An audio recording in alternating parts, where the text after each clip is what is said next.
Boa noite, hoje é dia 24 de março e vamos para o nosso devocional da noite, onde eu leio o devocional da noite do devocional Manhã e Noite de Charles Spurgeon.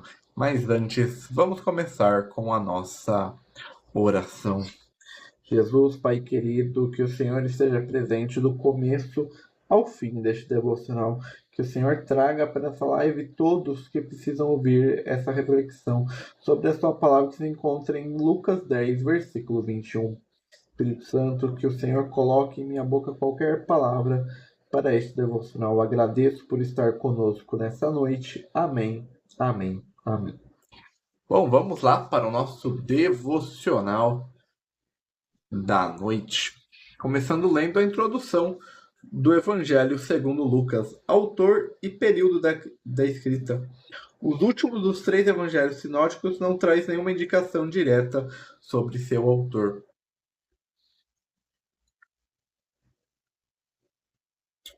Todavia, o nome do destinatário é mencionado logo no início. É um homem rico e próspero chamado Teófilo. O livro de Atos também é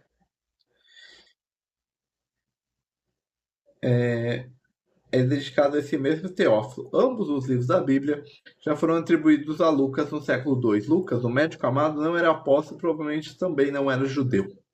Lucas foi um fiel companheiro e colaborador do apóstolo Paulo. Por anos, a princípio, Lucas acompanhou Paulo durante sua segunda jornada de Trode a Filipos e durante sua terceira jornada de Filipos a Jerusalém. Finalmente, Lucas acompanhou Paulo quando este era prisioneiro a Roma. Lá ele estava em companhia direta do apóstolo quando escreveu as cartas aos Colossenses e a Filemon. E por fim, ele foi o último a permanecer com o apóstolo quando escreveu sua segunda carta a Timóteo.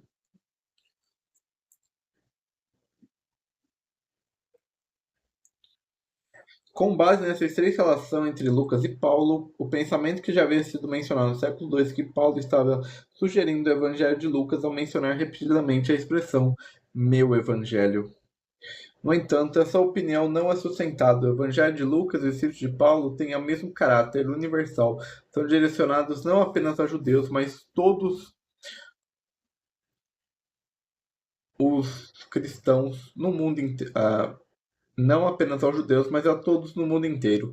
Não encontramos nada da vocação especial de Paulo no Evangelho de Lucas, nem da posição do crente em Cristo, ou dos mistérios sobre Cristo e sua igreja, que foram especialmente revelados a Paulo.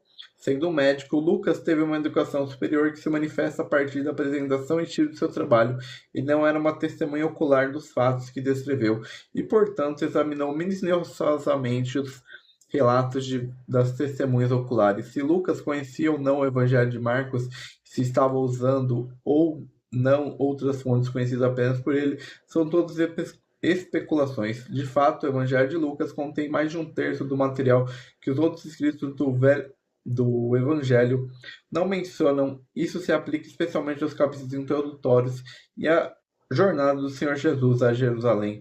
Nos capítulos introdutórios do capítulo 1, do versículo 1 ao 4, vemos de forma muito clara a unidade entre o motivo do escritor e a inspiração divina. O que Lucas aprendeu dos testemunhos oculares, ele escreveu sob inspiração do Espírito Santo. O Evangelho de Lucas provavelmente foi escrito entre os anos 55 a 60 depois de Cristo. Muitos cientistas supõem que Lucas escreveu durante os 2 anos de prisão do apóstolo Paulo em Cesareia. Assunto e propósito dos escritos. Lucas provavelmente foi o único não-judeu chamado por Deus para escrever na Bíblia. Os evangelhos com o seu nome é o mais longo de todos. Se incluirmos os Atos dos Apóstolos, Lucas escreveu a maior parte do Novo Testamento após o apóstolo Paulo. Uma característica especial do seu evangelho dos Atos dos Apóstolos é a validade geral do evangelho da salvação para todos os homens no mundo inteiro. Conforme os 12 são enviados em Lucas 9, a restrição mencionada por Mateus não é citada aqui. Em Mateus, os discípulos deveriam ir apenas para as ovelhas perdidas da casa de Israel. O envio dos 70 é relatado apenas por Lucas. Mais do que qualquer outro evangelista, Lucas menciona o cuidado do Senhor Jesus por grupos especiais de pessoas e indivíduos, os desprezados, os samaritanos, As mulheres e crianças, Lucas menciona mais de 10 mulheres que não são mencionadas em nenhum outro lugar. A universalidade do serviço de Cristo é mais aparente no versículo-chave de Lucas 19:10, porque o Filho do Homem veio buscar e salvar o que estava perdido. As palavras Salvador, salvação e salvar são mencionadas com mais frequência em Lucas. Não obstante, o assunto principal da apresentação de Lucas é a pessoa do Senhor Jesus como o Filho do Homem, o homem verdadeiro e perfeito que viveu como único justo entre os injustos, e perfeito e que sofreu a morte por eles na cruz.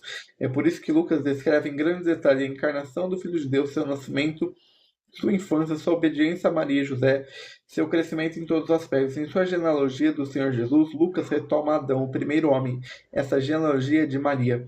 Nem outro evangelho encontramos o Senhor Jesus em oração e falando sobre oração com a mesma frequência que nesse evangelho. Dessa maneira, é expressa sua perfeita dependência de seu Pai e de seu Deus e Pai. A intenção do Espírito Santo nesse evangelho é resumida nas palavras do centurião debaixo da cruz. Certamente era um homem justo. Peculiaridades, alegria. A palavra alegria é mencionada com mais frequência em Lucas de maneira semelhante em João do que nos outros dois evangelhos. Isso enfatiza que o evangelho é uma notícia boa ou alegre. É especialmente bonito ver que o evangelho começa e termina com essa alegria. Visão geral do conteúdo a gente vai ler sobre o capítulo 10, o envio dos 70 discípulos e o bom samaritano, Maria e Marta.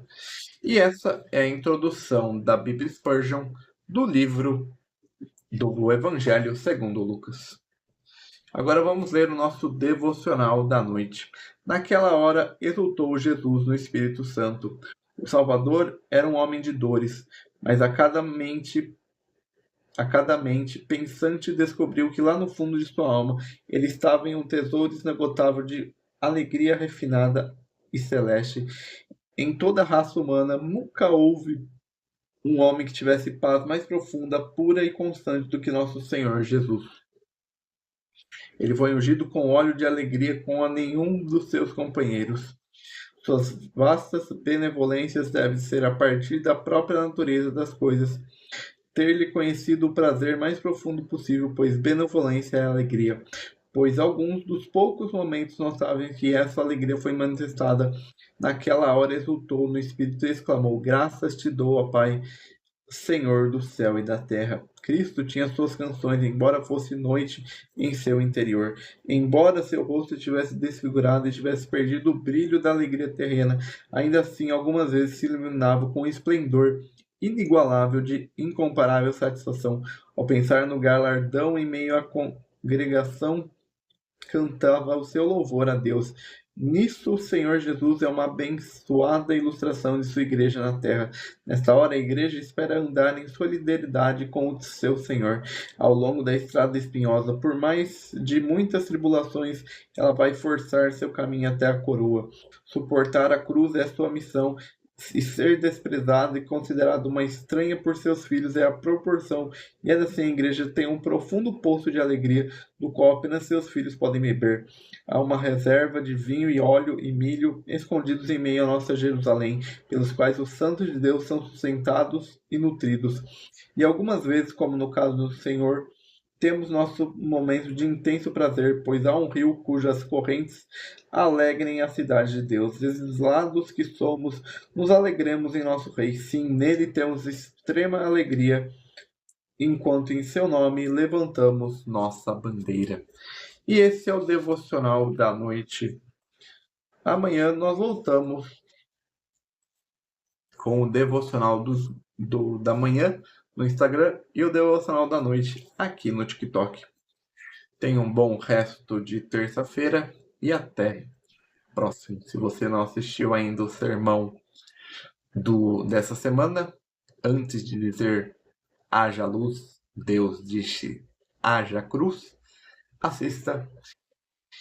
Então, tenha uma boa noite e até o próximo.